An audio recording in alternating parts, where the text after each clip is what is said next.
all the ideas and thoughts and methods in my training program, I did not come up with them on my own. I had mainly the Hanson's marathon method. That's a book that I listened to on Audible. Really opened my eyes to what was possible for the amateur runner, such as myself.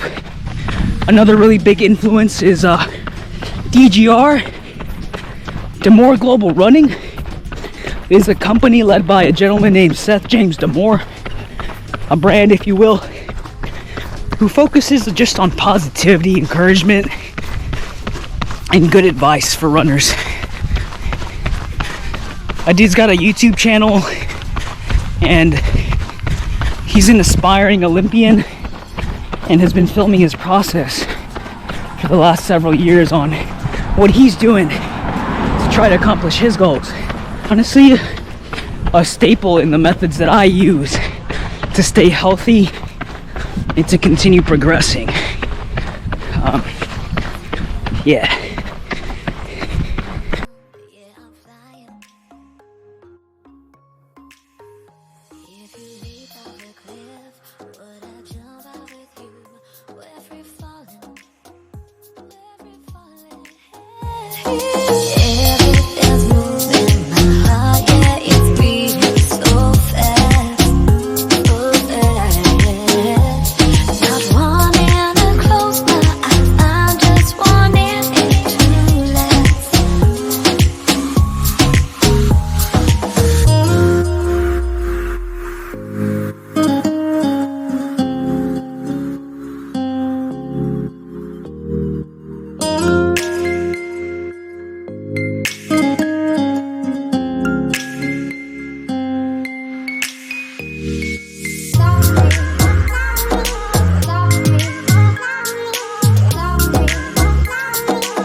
What's up, y'all? As promised, a little bit of background on my running history. Okay. First off, I'll start off with this training block. Today is day number 7. So the end of the first week of a half marathon training block. My goal is to complete the Fredericksburg half marathon. My goal is to complete the Shiner half marathon out of the Shiner Brewery in Shiner, Texas. They make a delicious beer called Shinerbach and a few other little crafty samples. It's a pretty neat brewery. I'm excited for the event. Anyhow, back to the training block. For this training block, I've got 12 weeks left. I suppose 11 weeks, since today's the last day of the first week. Prior to this, in January, I completed a full marathon with a time of 2 hours, 59 minutes, and 2 seconds. My previous marathon before that was in March of 2020,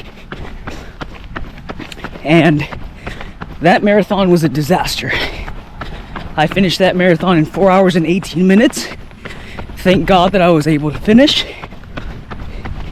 But it was indeed one of the most miserable post-workout recovery deals of my life.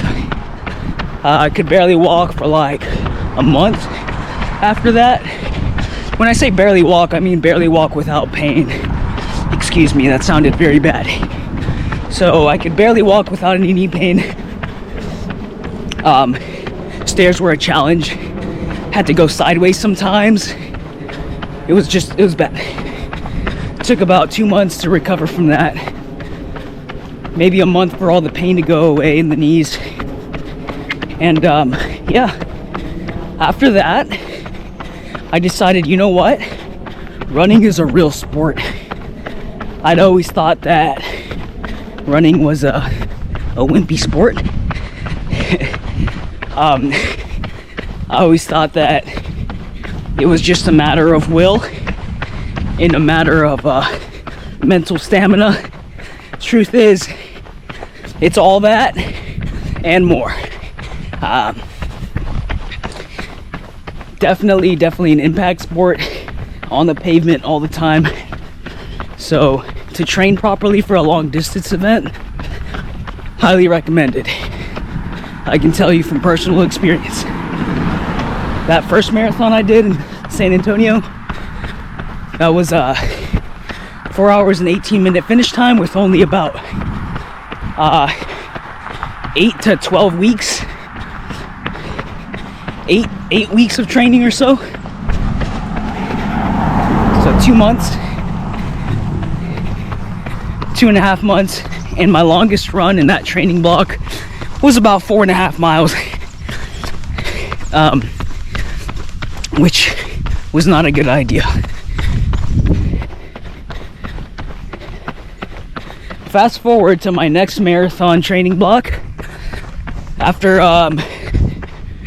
roughly a year of running consistently, recovering well, building up volume, sometimes a little too quickly than recommended, but nonetheless in a strategic manner. Fast forward to January of this year, I put in an 18-week training block and managed to bring that marathon time down 1 hour and 19 minutes, which I'm very proud of. However, after that marathon, I came across another injury. That injury was IT band syndrome. Your IT band, otherwise known as the iliotibial band, is one of the largest tendons in the body. And when it becomes inflamed or damaged, most commonly right by the knee area, it causes a lot of knee pain, and the injury can actually spiral into other things that will require surgery. Anyways, I started developing this IT band syndrome after the January marathon here in Houston, and it took me about 4 months to recover from that injury.